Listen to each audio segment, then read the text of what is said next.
Happy Advent! Today is December 6th, which means it is St. Nicholas Day. And I was going to make a short 1-minute clip about who St. Nicholas is and why you should care.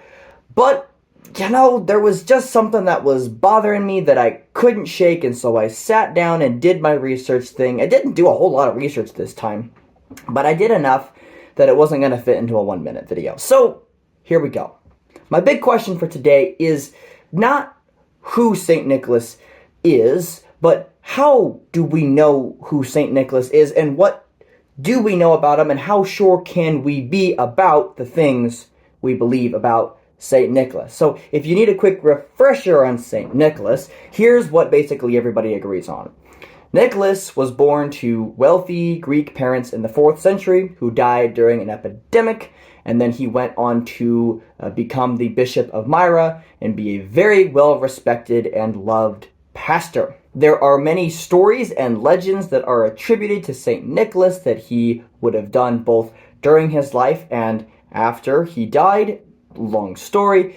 But basically, the big ones boil down to saving 3 girls from being sold into prostitution by sharing some of the wealth of his late parents, and punching Arius in the face at the Council of Nicaea.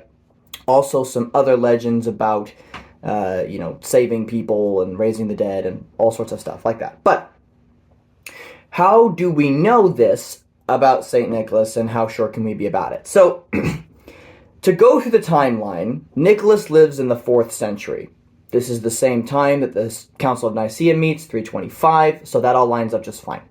Now, shortly after St. Nicholas dies, maybe within like 100 years or so, you get a biography written called The Life of St. Nicholas. Now, we know this because a gentleman by the name of Euastrius of Constantinople, do I have that right? No, Eustratius. Eustratius of Constantinople writes and references this biography when talking about St. Nicholas. Problem is, that biography does not exist anymore. We don't know what it said. We can't read it. Is it an early source? Absolutely. If we had it, we could have some real answers, but we don't have it. Now, there's another biography by the same name, written in the 9th century, but we're not there yet. So, in the 5th century, so this is over 100, but less than 200 years after his death, there's a church built in his honor. Don't remember exactly where it is, but it's called St. Nicholas Church. And basically, this is a really strong indication pointing towards a historic St. Nicholas, because you don't usually build churches named after a person that didn't exist. Well, I guess the Catholics have St. Anne, but there's no evidence that Mary's mother was named Anne in any credible document whatsoever. But I digress. Now, when we get to the 6th century, we get a theologian named Theodore Lector, and he is the first person to record that St. Nicholas was present at the Council of Nicaea. That's quite a distance from the actual date in 325, but it's what we've got. Does that mean that there aren't earlier sources that attested his presence at the Council of Nicaea? Doesn't mean that at all. We just don't have that. So the earliest date is actually pretty late, all things considered. And then the legend about him punching Arius does not come until the 14th century. So we're talking of 900,000 years. In fact, my understanding is that the earliest record of St. Nicholas being violent at the Council of Nicaea just references him punching one of the people who was on Arius's side, not necessarily Arius himself. So, how confident can we be that he was at the Council of Nicaea? How confident can we be that he punched someone? How confident can we be that he actually punched Arius? Not really at all, to be honest. And I'm sorry if that totally ruins everything, and there's probably going to be someone that's going to give me a book in the comment section defending why they think that it's a historically verifiable claim. And that's fine, but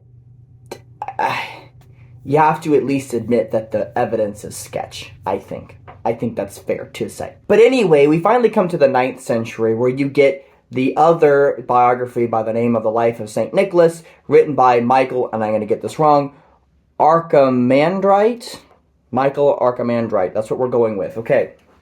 another biography written by this gentleman, and this is the first record that we have, clear record that we have of St. Nicholas rescuing the girls from prostitution and a lot of these other things that he did while he was alive.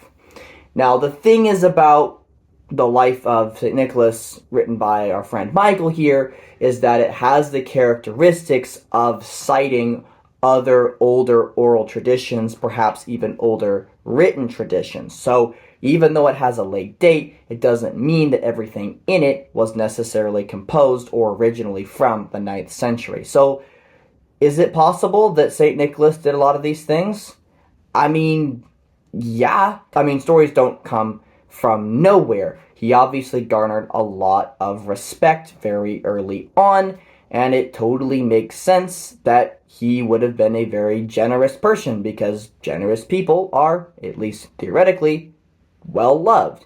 However, how embellished these stories are by the time we get to the 9th century, don't know. And especially when we get to the 14th century, I mean, it's anybody's game at that point. I mean, the Catholic Church was literally fabricating documents from Constantine to try to support the papacy. I mean, it was a wild time, so anything goes. Anyway, so what do we know about St. Nicholas? He was a bishop. He was awesome. He probably did some great, awesome, generous stuff, and he believed in Jesus. And so should you. Merry Christmas.